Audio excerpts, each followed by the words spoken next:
At the balcony, I'm standing on the balcony of our office building, trying to catch a breath of fresh air, with my mind near drowning in deep thought of my current life challenges that have spanned over a month. I have felt sick at a time when I thought it was even more sickening to go to a hospital and felt the weight of stress on my shoulders. I seem to be suffering from a high level of mental fatigue that has me thinking my fortitude has hit rock bottom. Times are really hard, and yet somehow life has to continue. Buried deep in thought, try to figure out how to pull myself out of life's choppy waters, a shithole so deep, part of which is money-related, the loss and lack of it, and some emanating from home with others revolving around the pressures of a workplace when a bell passes by. A timely pill of distraction from my mental captivity. She is light-skinned in a half Makiga, half Munyakor kind of shade. She's strolling down the road, on the pavement that splits the road into two lanes, left and right. She's clad in a skimpy red chest-hugging dress, with a fine and seemingly tight waist, but bulges outwards in a round shape like a ball gown. AirPods embroidered her ears.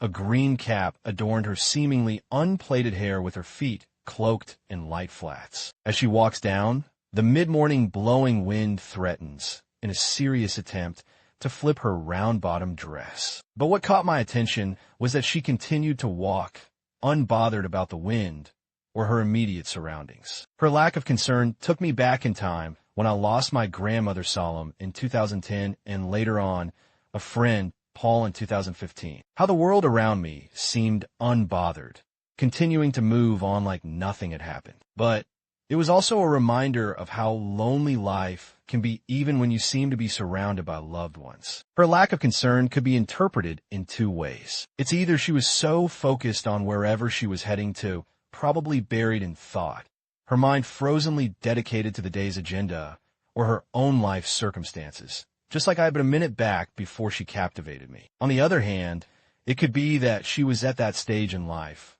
when one gives up on what the world thinks, when you temporarily cease to recognize what's within your midst, when you've been flogged by life's misfortunes that you give up on what happens in the present continuous of life. I'm sure those that have been unlucky or lucky to experience this before, depending on how you look at it, can relate. I continued to gaze at her as she sauntered down street until a point when I could see her no more. For me, she was unknowingly a stitch in time, and as I fought my mind from dragging me back into that dark trance, KCCA enforcement officers swung into action to send all the street vendors scattering in all directions. I would go on a watch as two ladies, who were in the business of roadside fast foods, chips, chicken, and sausage, panicked, scrambling to save their belongings from being confiscated by the authorities or even at worst being arrested. Whereas it got me thinking about how our leaders should reconsider the management of our capital, I later retreated back into the office and listened to Bobby Wine's Tugambayer coo Jennifer at least 3 times in a row.